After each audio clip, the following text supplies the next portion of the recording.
Morning.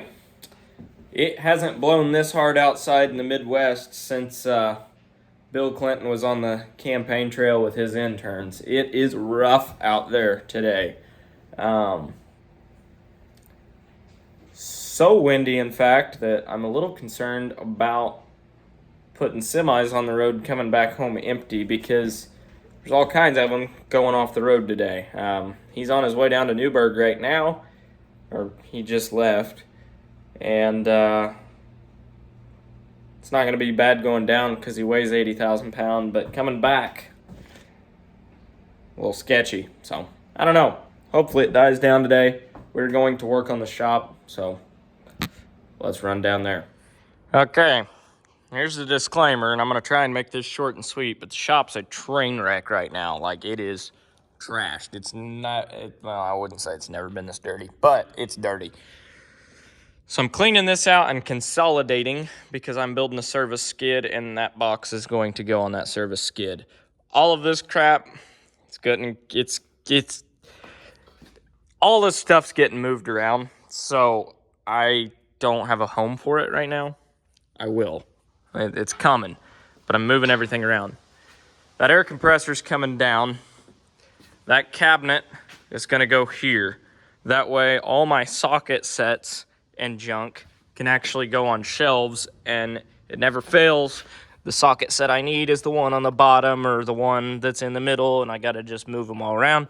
I don't like that. So then I end up having them sitting up here, takes up space, and I don't like that. So we're going to have a home for all of this junk in that cabinet. My Milwaukee chargers can go in the top of that cabinet.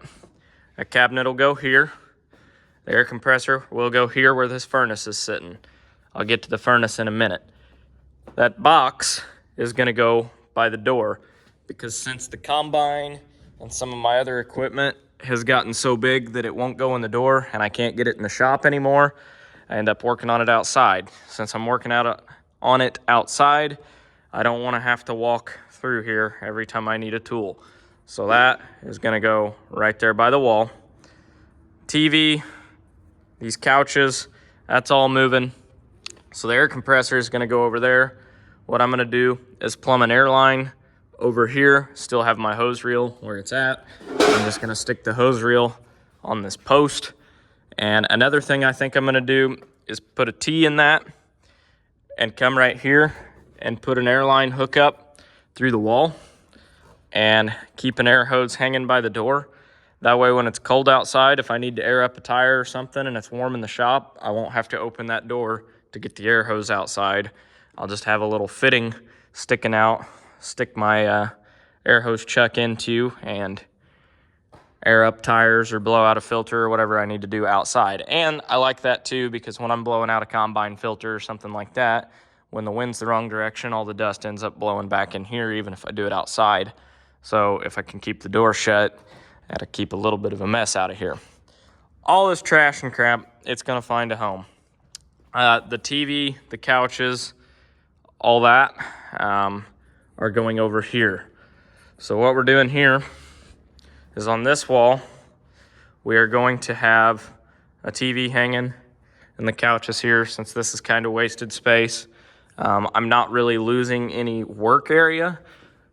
This whole corner, I needed an office in a bad way. Since the old house got hit with lightning, obviously didn't have an office anymore in the new house.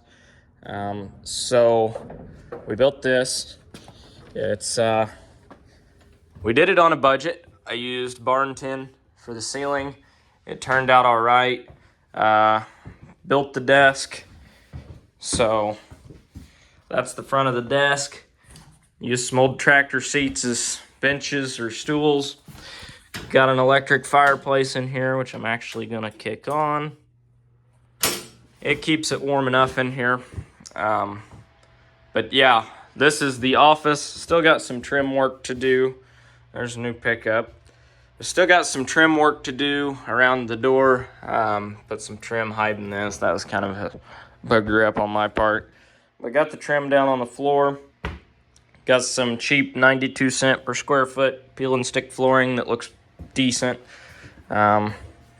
So yeah, I mean, everything is starting to get organized. But you know, it is what it is. I do need to get a septic tank put in before I finish this part, but this will be a bathroom in here, which until I get a septic or something figured out here, I can't really finish that out.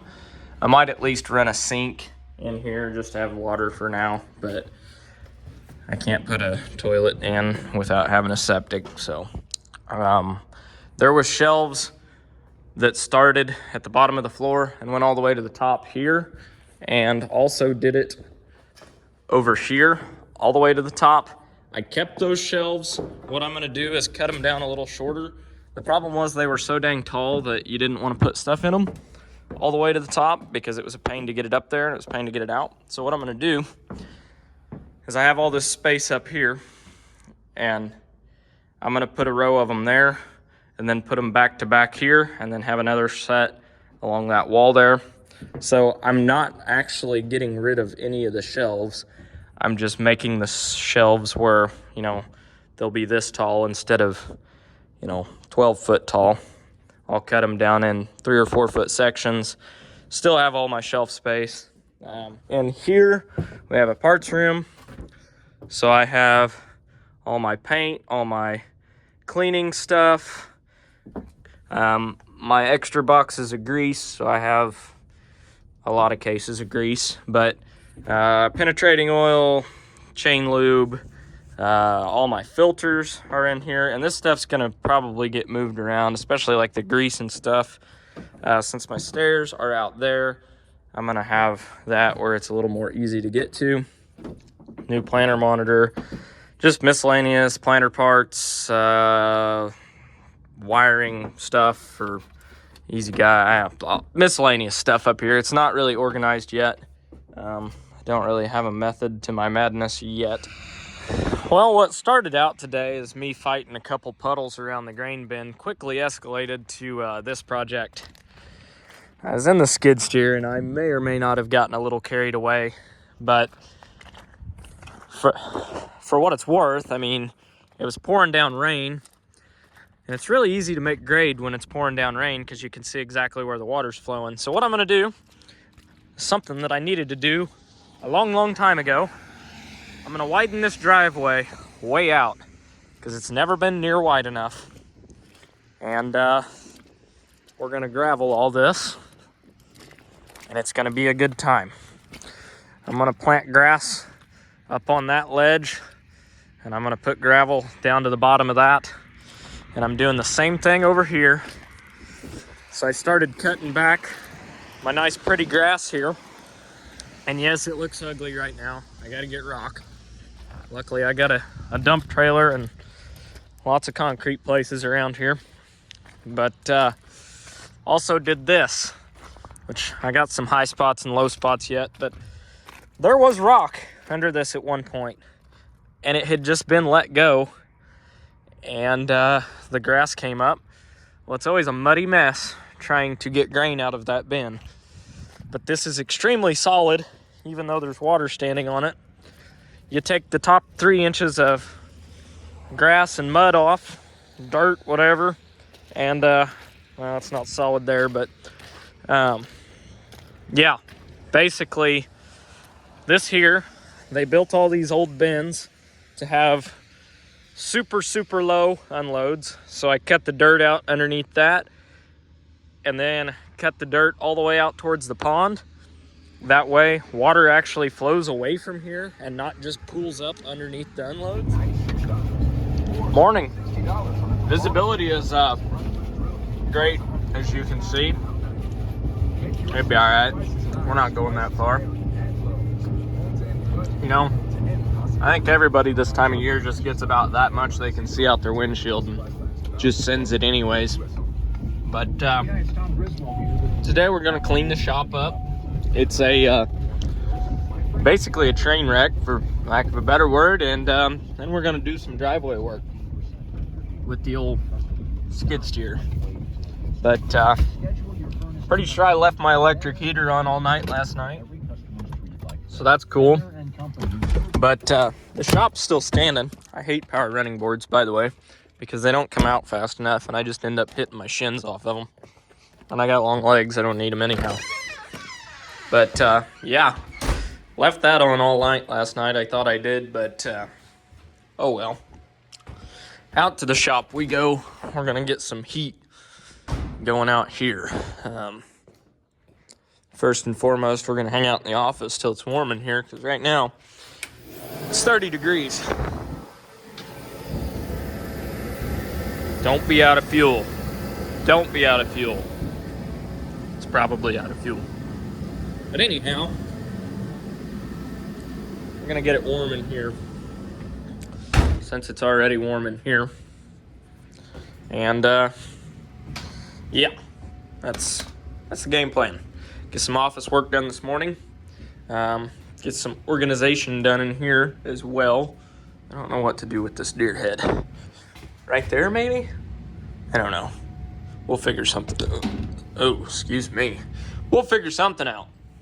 Anyhow, what we're doing in the office this morning is basically a very, very, very detailed end-of-the-year balance sheet and getting a cash flow report done for next year, or a projected income report for next year, just to see, where things are right now and where we think we'll be next year, so on and so forth. So, yeah.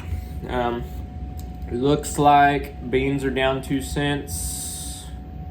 Wheat is down a fraction. Corn's not moved today. So, I mean, hey, no news is better than bad news, I guess. Probably. Then we got this. Lots of appointments to haul, lots of corn after Christmas. So, at GPC, it's all appointments. So, these are the appointments I have right now. I got 5 that day on Thursday. Yeah, it's gonna be a good time. Anyhow, that's what we're doing.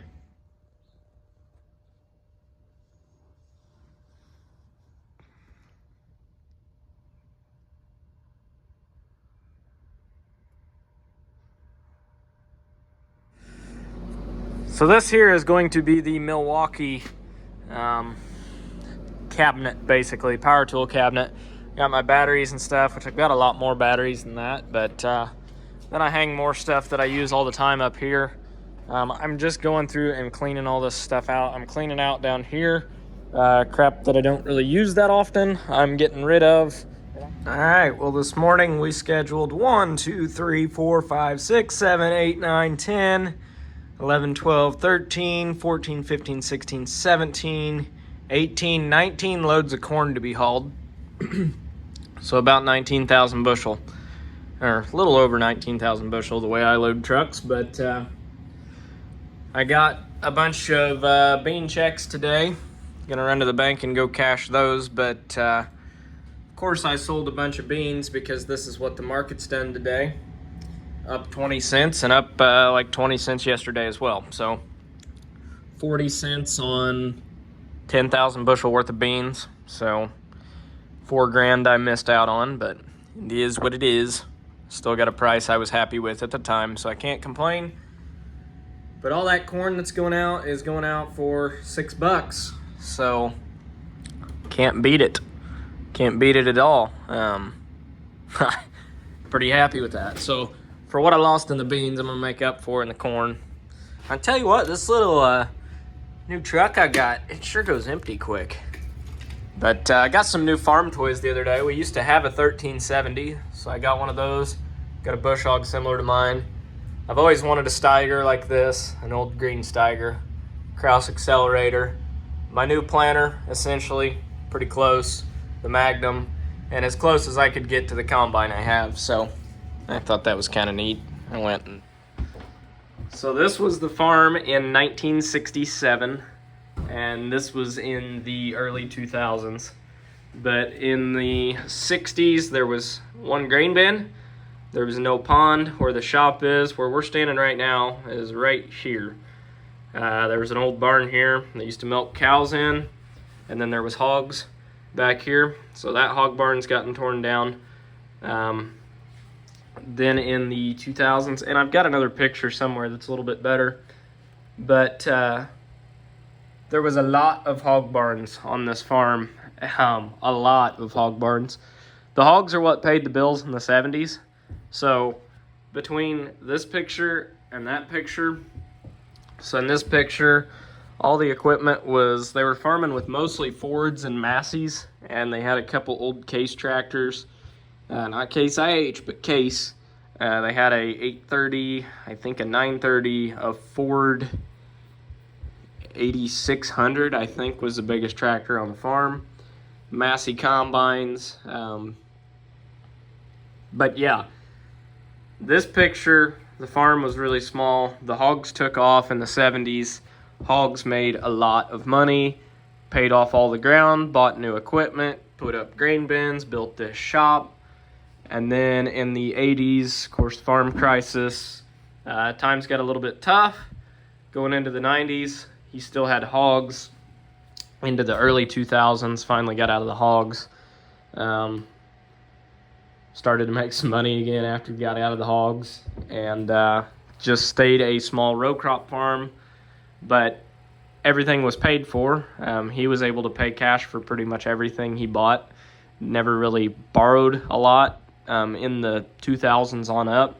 I think the 80s kind of scared him a little bit because, you know, times got tough, not just for him, but for most farmers back then. So, you know, that's something I always keep in the back of my head. You know, I'm borrowing money to grow. I'm borrowing money to buy some equipment. The only things I owe money on right now is the combine and the sprayer as far as equipment goes. And then an operating line and a mortgage on ground. But I don't want to have a boatload of debt in equipment loans because, you know, times can turn tough anytime. Nothing's guaranteed in farming. So, you know, I have these up there to be a reminder of, you know, just because you can doesn't mean you should. The sprayer I bought because I'm going to run custom acres, and that's going to pay for that sprayer. And then I've got a sprayer to run my own acres on for basically little to no money. The combine I bought because the combine, the planter, and the sprayer are the three machines that I would like to keep updated. Like I said with this, if I could get rid of my Steiger and go to one of these, I would. Because, one, that Steiger right there cost half the money that mine does. That Steiger right there has a simple transmission, a Cummins motor that you can rebuild all day long. They are weight, traction, and horsepower. They are raw power. There's nothing to them. Mine throws codes occasionally. It just does some weird electrical stuff every now and then. They all do, but the thing is, this I can wrench on, the new ones I can't. And at the end of the day, this I can put my Easy Guide 500 in, have auto steer, put a Bluetooth radio in it, and it does all the same things that a new one does. Because at the end of the day, the whole point of a tractor like this is to pull something like this. It doesn't matter if that's a brand new quad track or a 50-year-old Steiger, it does the same thing. So, as far as pulling goes, I don't really care if I have a new tractor. The same with a Magnum. That planter I just bought is a mechanical meter hydraulic drive planter, so it only requires 30 gallon a minute of hydraulic flow. Magnum has 32 or 35, so it just will do it. But same with the Magnum. I can put auto steer in it. It does all the same things as the new one. Now, is the cab as cool, as nice, as comfortable? No. But to me, I would rather put my money here and here because this is what's actually putting the crop in the ground and this is what's actually getting it out. And that's where my income comes from, is these two, not this and not this. New tractors are cool, but at the end of the day, as long as they are halfway reliable and still dragging the tools that you're pulling, you don't need a new one. That's the way I look at it. You know, if the Magnum starts giving me a bunch of trouble, yeah, I'm going to trade it. But it doesn't, and the trouble it does give me, 9 times out of 10, I'm able to fix myself. So I have no reason to ever get rid of the older tractors. That's why I regret getting rid of this. This would have made a great tractor if I would have kept it around to bush hog. It would have made a great tractor to just do odd and end jobs. Pull a box blade, pull a bush hog. We had a little dirt pan at one point that I wish we wouldn't have got rid of too, because it would have pulled it. It wasn't a big dirt pan, but just for moving a little dirt here and there, building terraces, building, you know, I don't know. Just, it would have been nice to keep. But, you know, 3 tractors like this can still run a 2,000 acre operation if you keep them in good shape. That's my point. That planter's capable of 2,000 acres. That combine's capable of 2,000 acres. I mean, this setup here, you could farm, honestly, more than that. As long as you kept them in good shape. So, yeah. All right. It's making a comeback. That's the only thing I saved off that old tractor. So, now it's here. It's to good use now. It's the only thing that didn't burn on that tractor and completely melt down, so I gave it a rattle can paint job and shined it up a little bit. Hung it there for a centerpiece. What I'd like to do is I'm gonna put a string of lights. That's why I left a gap in here. But I'm gonna put a string of lights in that. And then that's gonna come over up here across and then in behind here. That's why there's a gap there. So I can put lights under here, underneath my cabinets. And when I do that, I think I'm gonna go ahead and string them up into behind the grill. That way when all the lights are off in here, that'll glow from the back. I don't know, I think that would look neat, but maybe not. But regardless, it'd look kind of neat. I'm gonna try it at least. It'll be one of those Amazon specials for like 20 bucks. Get a big long thing of string lights. So thanks for watching this video. If you liked it, there's more to come. But for now, I'm gonna get it uploaded because little man here is not real happy. So we're gonna stick to feeding and get this on the YouTubes. So thanks for watching.